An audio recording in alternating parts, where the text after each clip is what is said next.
Bonjour. L'objectif de cette vidéo est de comprendre l'intérêt de l'utilisation du NO inhalé dans un service de soins intensifs de pédiatrie et de connaître les surveillances à réaliser. Le monoxyde d'azote, ou NO, est aussi appelé oxyde nitrique ou oxyde azotique.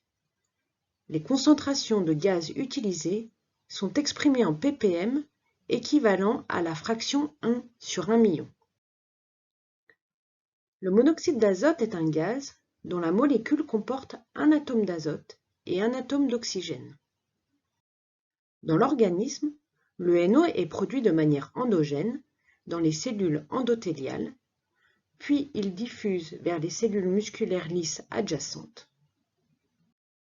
Au niveau des vaisseaux sanguins, le NO a un effet vasodilatateur par relaxation des muscles lisses vasculaires. Lorsqu'il est inhalé par les voies aériennes, le NO a un effet vasodilatateur pulmonaire sélectif. Cela signifie qu'il n'a pas d'effet systémique. C'est pourquoi il est utilisé comme traitement dans certaines maladies cardiovasculaires et en post-opératoire de chirurgie cardiaque en particulier.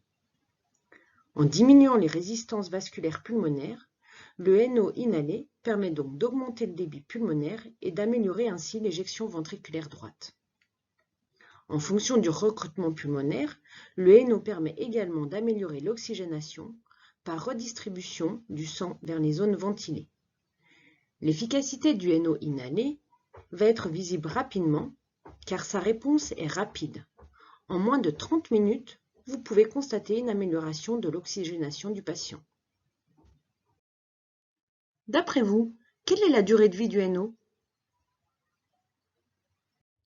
Eh oui, le NO a une durée de vie très courte, entre 6 et 10 secondes.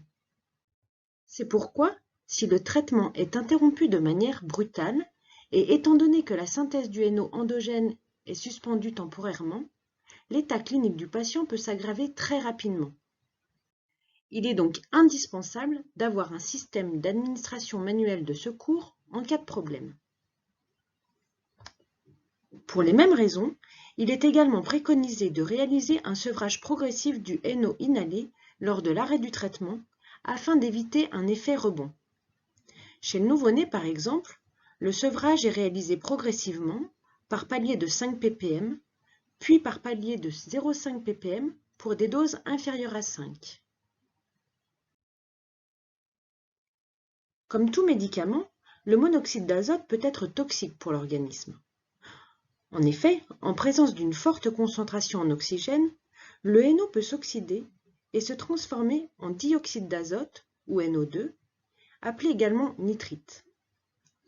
Le NO2 est un composé chimique qui, concentré, se présente comme un gaz brun-rouge, toxique et suffocant, à l'odeur âcre et piquante caractéristique. Celui-ci est toxique pour l'épithélium bronchique et la membrane alvéolo-capillaire. Il va créer une réaction inflammatoire et des lésions des voies respiratoires. Afin de prévenir la formation de NO2, la dose maximale recommandée de NO à administrer en pédiatrie est de 20 ppm. Cette dose doit être surveillée de manière continue. Le taux de NO2 est également à surveiller de manière continue. Il doit être inférieur à 0,5 ppm. L'effet oxydant du NO peut également augmenter la méthémoglobinémie chez le patient. Pour rappel, la méthémoglobine est une forme oxydée d'hémoglobine qui la rend incapable de fixer l'oxygène et diminue ainsi son transport dans l'organisme. Son taux dans le sang a une valeur physiologique d'environ 1% chez l'adulte. Ce taux est donc à surveiller chez le patient recevant du NO inhalé dès l'introduction du traitement, puis de manière régulière afin de détecter une diminution de la capacité de transport de l'oxygène. Ceci d'autant plus si le patient reçoit d'autres substances oxydantes médicamenteuses comme le nitroprussiate par exemple. Le taux de méthémoglobinémie doit être inférieur à 2,5% de l'hémoglobine totale.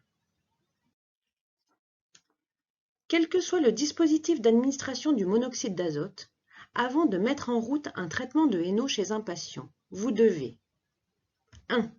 Vérifier l'intégralité du circuit. Calibre et branchement des tuyaux, concentration, quantité de gaz, ouverture des bouteilles. 2. Procéder à la calibration du système pour assurer la fiabilité des mesures. 3. Régler la dose de NO prescrite. 4. Régler les alarmes de surveillance, c'est-à-dire la mesure du NO et du NO2. 5. Contrôler le fonctionnement du système de ventilation manuelle de secours. Et voilà, vous êtes prêt à administrer un traitement de monoxyde d'azote en toute sécurité.